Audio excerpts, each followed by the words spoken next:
Your home, it matters.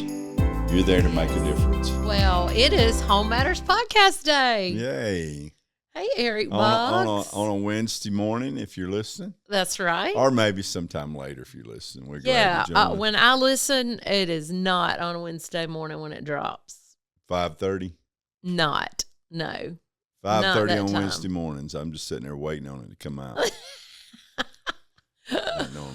Maybe somebody is, but probably that would be pushing it a little bit. But, man, welcome to Home Matters Podcast. Yep. I am about as excited to be on podcast today as I possibly could be. Oh, man, there's been a lot going on around the Boggs house, right? Yeah, most of you probably realize we do these, we record these podcasts and try to stay in front. And right now this podcast, we're preparing it a little bit late. Mm-hmm. And a lot of you probably that listen, you probably know, but we just kind of had an event happen. Just a little event. And a big event. Can we say that? Yeah, and again, we're going to talk about that some, and you know, if you don't know, I had a pretty serious accident back in July, and you sure do look good, though. Yeah, can I say that? Yeah, thank you. You're amazing. Hey, compared to what he looked like when I got to him at that time, but yeah, as Eric said, we normally try to record a little bit in front. Actually, this one's going to come out in just a few days, and we just wanted to take some time because I tell you, we've just been doing real life lately, right? Yeah, you better believe it. We always do real life, but sometimes life presents some curveballs that you don't realize. Everybody out there, you know that there's times in life that you are certainly not expecting that kind of slip up on you. And isn't that the truth? Yeah, and if you don't know what happened, I know that if you ever listen to our podcast or our services at Beach Springs, you probably heard this, but what happened was I had knee surgery back in May and trying to rehab a knee. I bought an electric bike, and an electric bike was kind of helping me with the assist pedaling because of the strength in my legs. So I'm out on a Wednesday morning, back on July the 22nd, trying to exercise a little bit before I had a full day. And so I leave the home, and next thing I know, I wake up in the hospital. And I know that I've told people I was not popping wheelies like my grandson said. That's what our grandson, he got that word out that you were popping wheelies. Pop was popping wheelies, but I was not being reckless. That I don't remember anything from the accident. So, but I was not riding a motorcycle I know that's been said, but not that I'm against riding motorcycles, and I'm not against e-bikes. Let me say that too. I am. But I have a different take on the e-bike. But anyway, I had some pretty serious injuries and had a collapsed lung and a lot of had 8 broken ribs and broken sternum. Yeah, cracked sternum, collapsed lung, and had some. You can see probably some. If you're watching, you can probably see some spots on my head still, but had some bruising and some. I took a pretty serious lick to my head, but with whether you believe it or not, with no damage to the inside. And thank God. Yeah, Eric had been gone that morning, maybe about 25 minutes. And when I left, I said I'm doing about 20 minutes ride. Yeah, and I got a call from his phone. And wasn't sure if he was back in the yard or what, but he was actually found in the middle of the road by the trash truck that was going down our road. He was passed out when they saw him. Still need to get to them, by the way. Yes, they picked me up, and I'd love to talk with them again, but called 911 and. Again, I didn't know anything had happened. I was out. Called me from your emergency contact. Get your emergency contact set up out there if you don't. Yeah, I will say the only thing I remember from that accident, I don't remember where or what, but I do remember my wife being there. That's the only thing I remember from the time I left the home until I'm waking up in the hospital and they're asking me all these questions. So, but again, it was pretty traumatic, and I'd say, we went through that period. I think you could call it crisis. But I'm doing great now. We're a little over so 4 thankful. weeks. Yeah, it's been a month. Yeah, a little over 4 weeks in. And we're so thankful for the progress for, actually, I told somebody earlier today, man, we're just living thankful and living grateful because the story could have been a whole lot different. I just thank God every day that the trash truck saw him and didn't run over him or anybody else. Because people fly up and down our road. So thankful for that. Just the initial seeing him getting there. Just the craziness of that moment, you replay that over and over in your head. And then, once we get to the hospital, no head injury is what we're told. So thank God for that. Pretty broken up on the inside and knew that was going to be a process. But then it that night went downhill. From the problem with my lungs and yeah. Ended up, long story short, I did a major disservice to my family and them having to go through some of that stuff. And I'm not real aware of a lot of it, but again, knowing they were put through that, again, it was an accident. But that's probably, to me, the worst part of it. And, I spent 8 days in the hospital. And got out. I see you and part of that, and man, just again, just so grateful. I mean, for doctors, for the team there at the hospital, for nurses, for our church family, for all our families. Can I just say that's what I was going to say? Not just our church family, but our God family. Let me say it that way. Man, calls and text and. Just help from all over, honestly, all over the country, and the world. From outside the country that contacted us during that time, and the prayer that was going up, and then our own family. Man, we talk about marriage and family all the time, but I tell you, just our family, our children, our son-in-laws, our daughter-in-law, and man, how they just stepped in and, brought comfort and help during that time. It's just overwhelming, really. Yeah. I know that a lot of our friends and people that we know are people that know us or we know them. I know that so many of you that we don't even know well, probably people listening out there that you prayed for us. Yes. You loved us even from a distance. And for that, we're so thankful. And I've said through this time that one thing I was very aware of from the beginning was the presence. And let me just say this. The reason we're taking time for this today is because, again, this is real life. This is what we've lived through as a couple, as a family. And, the reality is I hope you never have to go through anything. I hope you never. That's so true. We have been touched by traumatic events several times in our life, things that happen, accidents that happen, loss of life of children, young people that are part of us. But again, that's something that we hope you never have to go through. But at the same time, Jesus said in this world you're going to have troubles. You're going to have trials. It's part of it, right? Yeah. Yeah, and people debate this thing of whether or not, God does this, God causes pain, or God allows pain. I can't tell you the exact answer to that. I do believe that God has to allow anything to touch our life. But I will say this, you can grow from it. It can. For sure, from that, there's always, if it's come to your life, then there's something that you can grow from and realize. And again, if nothing else, the gratitude that you feel.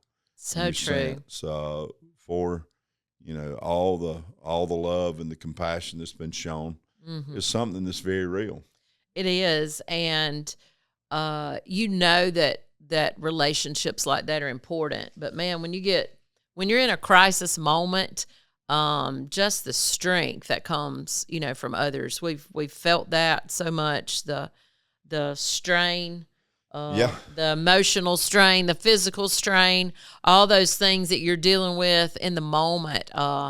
Man, the people that come around you, your community And we say it all the time, how important that is in your life. But Yeah. man, when you're in those places, Relationships and connections that you have, yeah, mean the world to us. And mm-hmm. and again, I hope that you never have to face anything, but there's a good chance you will. That's true. And again, we just say that, man, we would encourage you to realize that, you know, one of the battles you face will be that thing of fear that tries to grip you. And Mm-hmm. again, you know, the thing that you have to hold to through this is you have to hold to what you believe or your faith. So true. And that leads you through, and that will overcome fear as well. It does. And I will say, you know, the relationship you have with the Lord and the strength that comes from that, I was so aware of, I mean, from the get-go, from the phone call. You know, I could tell from the phone call that, you know, this was serious. He hadn't just, you know, had a little tip over on his bike. I didn't know. We got a fly in here with us, don't we? I didn't know exactly what I was heading towards, but I was aware of peace, even in the midst of the not knowing. And, you know, this seems like a silly thing maybe to some, but one of the ladies that was there on the site that was helping, she was one of the paramedics. I didn't ask anybody's name really that was there. You know, I wasn't really focused on anybody's name, but as they were loading him into the ambulance, she was about to walk away, and I stopped her. I said, "Wait, tell me your name." I don't know why in the world, you know, she's the only one I asked her name. And she said, "My name is Faith." And that was just, I thought, okay. But in that very moment, I knew that Faith was fixing to stand up, you know, on the inside. And that just sounds, I don't know why. I look back on it and I'm like, why didn't I ask anybody else's name? I didn't know anybody else's name, but I knew in that moment when she said Faith that, you know, that's just what we were about to have to really lean hard into. Yeah. You know, it was just like, okay, here we go. Yeah. Not the let's go, like we're excited about this, but all right, let's go, God and we together. Yeah. We got this, you know? Yeah, I would say that you know, again, people that hit crisis or find crisis again in their life, again, we walk by faith and Every not by step. sight, and Every step. that has to somewhere become reality. Yeah. You know, I taught this last week, first time I spoke to the church, and I told them in the moment of my pain, all you can see sometimes is what's right there.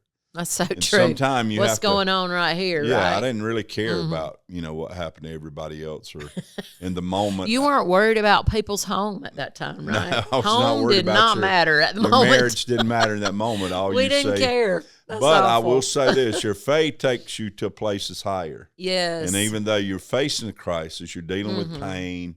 The So moment true. you are quickly in your faith, you're lifted or you're elevated Yes. above that, and you realize always there's something bigger going on here. Yeah. And I know in our marriage, and I think we've seen this time after time, we always encourage people, look at the bigger picture. Yes. In spite of how your kids are acting right now, your teens are, you know, are giving you fits. And in spite of all that, we're always encouraging you. Always realize there's a bigger picture, that God really That's right. is working something that is better, that he's working something for good. And that does not mean that everything here is going to be easy always, but it does mean that if we will trust him, we'll have faith. Yeah. You know, without faith, the Bible says, Hebrews 11 says, It's impossible to please that it's him, impossible to please God. So again, as God lifts us to that higher place, we can see that he is actually working something in our life that will be for good, that it will produce something that without that trial or without crisis maybe would have never happened or never been produced. And for that, again, we're just grateful in every way that we look back and we're able to see that. I can honestly say I was never afraid. I was in a lot of pain. Again, I don't know if you've ever broken a rib, but that in itself. And I'm sorry, I don't know what we're going to do with this fly. I'm going to cause that fly pain is what I'm going to do. But in that, I can honestly say that faith that leads us through I never felt fear grip my life. I remember Gena said a minute ago that it kind of went downhill in the first night, and having a problem with a lung, and I won't go into details, but that was the only time through that process that I felt like, all right, I'm not going to make it out of this. I think I used the words, I feel like I'm slipping. I'm slipping. That's what you said. And me, I wasn't like saying that in slipping. a way to be morbid, but I did feel like something was going Things on were inside changing, of right? me, that I didn't have life. My life was kind of Yeah. slipping away, I felt like. But anyway, I never felt fear in that. I felt like even with that, there's a faith in what you believe, and That's right. And I can say that leads us through regardless. But I said all that to say this: there's always something that God is if He's allowed it to come to your life, He will lead you through. He will. And Eric's already said it, but just the presence of the Lord and His Holy Spirit, He is the comforter. When you're getting reports you don't like, and when things are happening, just the power. I talked with some ladies about it this last Saturday, just the power of the Holy Spirit that lives on the inside of us. Man, how He just raises up. The Word says He will remind us of His Word. Yeah. And even in that time, in that first night that Eric's talking about, you're getting reports. I mean, I'm looking at him, what I'm seeing, I don't like. What I'm hearing, I don't like. And, there's just so much going on in your head. And, it's so easy. Have any of you out there just ever, I think the best word I can think for is like spiraled out. I mean, everything just starts spiraling. And, man, again, in that moment, just as clear as I'm talking to you, Isaiah 26:3 came to me. And it says, He gives peace to the person whose mind is stayed, and I just studied that out, whose imaginations, all the things you're thinking, if you can keep your mind on Him, there's peace in that. Yeah. There's shalom. And, that's work. And that work, I mean, I know we talk about the power of our mind a lot of times, even in this setting, and what we allow in our thoughts, but as you try to kind of bring some of those thoughts back in and think on the Lord and think on the good things and be grateful for life and be grateful for the good things that we can find in the midst of even the crisis. And you find that peace. We try to keep these certain time. So we're gonna stop here in just a moment, and I'll just say this. You may be in a place where you don't really know what a real crisis is. You may have never faced anything, and you say, my life is great. I hadn't been through anything, not faced anything that is of any kind of what would put in crisis mode. And you may need to just file this one and say, hey, there may be a day that you have to come back. But let's come back to this. We're about out of time today. And we're going to talk about maybe some of how you process through times of crisis, and some of the things we've learned even ourselves. Maybe we knew some of it before, but maybe we've learned some of it new as well. Been living that death do us part thing, baby. Yeah, in sickness and in health. You've done it for real, right? But we've done it together. I hope that maybe if maybe you've gone through some things, maybe there are some crises in your life, and you just need to come back to the simple place that as a family, as a couple, with your kids, you need to come back to what do you believe? Really, right. What do you believe? Yeah. And not allow fear and even the pain that you're facing to keep from a place that you're going to say, you know what, if He kills me, I'm going to serve Him. I'm going to trust Him. That's what Job said. He said, if God slay me, I'm going to serve Him. I mean, where else could we go, right? And that's something that we hope that, again, maybe this speaks to some of you, maybe it don't. But I've said this. I'm not myself at this point. I don't feel like I'm recovered fully. She's kind of weepy. I get that way real easy. I heard somebody say my eyes sweat easier nowadays, but I do feel like there's maybe some things that we can say or encourage you with to realize that, right. hey, if you ever go through, just remember you're going through. That's You're right. going to get on the other side. Process, right?